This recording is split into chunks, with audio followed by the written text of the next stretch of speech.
এভাবে দুটো দিন দুটো রাত থাকার পরে অনেকে অসুস্থ হয়ে পড়েছে, তো তারা আবার ফিরবে, আবার এখানে এসে জমায়েত করবে, একটু সময়ের অপেক্ষা। আমি নিজেই গেছিলাম, অসুস্থ হয়ে পড়েছিলাম, আবার এসেছি, আবার আসবো। আজকে যদি থাকতে পারি থাকবো, যদি প্রয়োজন হয় থাকবো, না থাকলে আবার আসবো। আমরা কখনোই আন্দোলন থেকে সরে দাঁড়াচ্ছি না। আশা, পজিটিভ আশা আমাদের কারোর উপরে খুব একটা বেশি আস্থা নেই। যতক্ষণ না আমাদের দাবিগুলো আদায় হবে ততক্ষণ আমরা এখানে। আচার্য সদনের সামনে গত 3 দিন ধরে যে আন্দোলন চলছিল, আজকেও সেই আন্দোলন চলছে, কিন্তু গত 3 দিনের ছবি ছিল এক, কিন্তু আজকের ছবি একটু অন্যরকম। কারণ আন্দোলনকারীদের সংখ্যা গত 3 দিনের তুলনায় একটু কম। একদিকে রয়েছে গরমের উত্তাপ, অন্যদিকে রয়েছে আন্দোলনের উত্তাপ। সব মিলিয়ে তারা অসুস্থ হয়ে পড়ছেন। আন্দোলনকারীরা জানাচ্ছেন তারা দফায় দফায় এই আন্দোলনে যোগ দেবেন, কিন্তু আন্দোলন চলবে। যতক্ষণ না পর্যন্ত তারা এই আন্দোলন থেকে ন্যায় বিচার পাচ্ছেন, ততক্ষণ এই আন্দোলন চলবে। কথা বলবো আন্দোলনকারীদের সাথে, তারা কি বলছেন।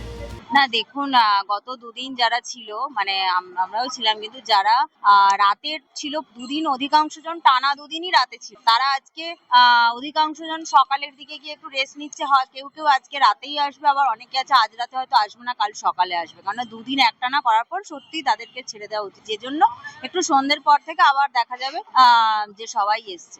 সেগুলো আমাদের নেতৃত্বরা যে শর্তগুলো রেখেছেন, নেতৃত্ব সেই শর্তগুলো আমরা সবাই সেটাই নেতৃত্বরা যেটা বলি। এখন আমরা যে পরিস্থিতিতে আছি, তো যতক্ষণ না কোনো কিছু ইমপ্লিমেন্ট হচ্ছে, আমরা কোনো বিষয়ে খুব বেশি যে আশা রাখছি তা না। যতক্ষণ যেটা কোনো কিছু হয়ে দেখানো হবে গভর্নমেন্টের তরফ থেকে, তখনই আমরা বুঝবো যে, বা কোর্টের তরফ থেকে পজিটিভ কিছু এলে তবেই আমরা বুঝবো। আমরা কোনো কিছুই এখন খুব বেশি আশাবাদী নয়। আশা, পজিটিভ আশা আমাদের কারোর উপরেই খুব একটা বেশি আস্থা নেই। যতক্ষণ না আমাদের দাবিগুলো আদায় হবে ততক্ষণ আমরা এখানেই আছি। আজকে যেটা শুনানি হওয়ার কথা সেই অপেক্ষায় অনেকে আছেন, আর অনেকে দুরাত ধরে এখানে ছিলেন বলে হয়তো আজকে কিছু সময়ের জন্য তারা একটু রেস্টের জন্য গেছে। কারণ টানা এভাবে দুটো দিন দুটো রাত থাকার পরে অনেকে অসুস্থ হয়ে পড়েছে, কিন্তু তারা আবার ফিরবে, আবার এখানে এসে জমায়েত করবে, একটু সময়ের অপেক্ষা। আমরা আশাও ছাড়তে পারছি না, আবার নিরাশও হতে পারছি না। মনে যেটুকু আশা রয়েছে সেটুকু নিয়েই চলছি, কি হয় দেখা যাক। এভাবে কতদিন চলবে?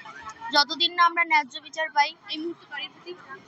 এই মুহূর্তে কোনো পরিস্থিতি ঠিক নেই। আকাশে যেমন দেখছেন সূর্যের কড়া রৌদ্র, রাস্তায় বসে আছি সেটারও এখনো এখানে ছায়া চলে এসেছে। সূর্য হয়তো শেষের দিকে অস্ত যাচ্ছে, কিন্তু রাস্তা গরম আছে। তার থেকেও মনের জ্বালাটা অনেক বেশি উত্তপ্ত হয়ে রয়েছে, যার ফলে সবকিছু মিলিয়ে আমরা রয়েছি ম্যাডাম। কোনো কিছুই আর বেশি মনে হচ্ছে না। বাড়ির পরিস্থিতিও খুব ঠিক নেই। একটা যে সুন্দর উজ্জ্বল জীবন ছিল সেটাও একটা আশঙ্কাময় হয়ে এসেছে। না না, একদমই নয়। আন্দোলনকাল থেকে সরে দাঁড়ানোর কোনো প্রশ্নই ওঠে না। দেখুন, 21 তারিখ থেকে এখানে সবাই আছে, সবারই তো শরীর বলে একটা ব্যাপার আছে। তো 2 দিন 3 দিন থাকার পরে কেউ কেউ চলে গেছে, আবার আসবে। আমি নিজেই গেছিলাম, অসুস্থ হয়ে পড়েছিলাম, আবার এসেছি, আবার আসবো। আজকে যদি থাকতে পারি থাকবো, যদি প্রয়োজন হয় থাকবো, না থাকলে আবার আসবো।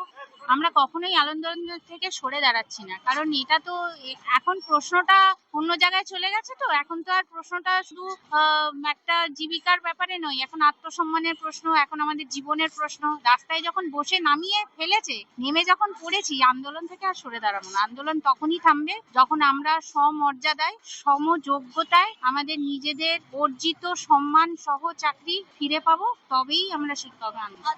না না না, একদমই নয়। কারোর শারীরিক কোনো অসুবিধা বা পারিবারিক কোনো অসুবিধা, কারণ অনেক টিচার তো অনেক দূর দূর থেকে এসেছেন, তার ব্যক্তিগত অসুবিধার জন্য হয়তো যেতে পারে। এই আন্দোলনটা কখনোই আমরা বন্ধ করছি না। তারা আবার যথাসময়ে নিশ্চয়ই এখানে এসে যাবে, আর এটা যেমন চলছে তেমন চলবে। এটা এখনই আমরা বন্ধ করছি না। আজকে চেয়ারম্যানকে ছাড়া হয়েছে, শোনা যাচ্ছে একটা কোর্টের মামলার, কিন্তু কি কি শর্তে আপনারা ছেড়েছেন? না, শর্ত তো সেরকম কিছু করা হয়নি। নিশ্চয়ই আমরা যেটা ছেড়েছি ওনাকে, আমাদের একটা সম্মানের একটা ব্যাপার রয়েছে। যেহেতু একটা হাইকোর্টের আজকে একটা ডিভিশন বেঞ্চে একটা রায়ের ব্যাপার ছিল ওএমআর পাবলিক, আমাদের মনে হয়েছে যে না, ওনাকে এখান থেকে ছাড়াটা দরকার। তাই আমাদের নেতৃত্ব থেকে আমরা সবাই মিলে ডিসাইড করেছিলাম যে ওনাকে ছাড়া হোক, কারণ এর সাথে আমাদেরও সম্মান, আমাদেরও জীবিকা লুকিয়ে রয়েছে। আন্দোলন আরো জোরদার হবে। আমাদের আজকে একটা হাইকোর্টের ছিল মিরর ইমেজ প্রকাশ করার জন্য। সেই মিরর, হ্যাঁ, ওই জন্য সাময়িক একটা ওনাকে রিলিফ দেওয়া হয়েছে, ছাড়া হয়েছে। তার সঙ্গে মানবিক আবেদনে 3 জন ম্যাডামকে, অফিসের আধিকারিক, তাদেরকে ছাড়া দিচ্ছে।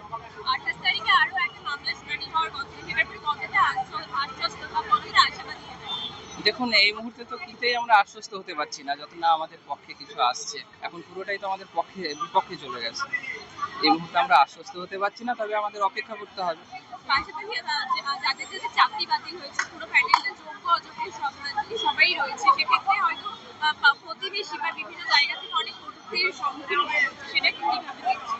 আচার্য সদনের সামনে কি ছবি উঠে আসছে সেটা তো আপনাদের সামনে আমরা তুলে ধরলাম।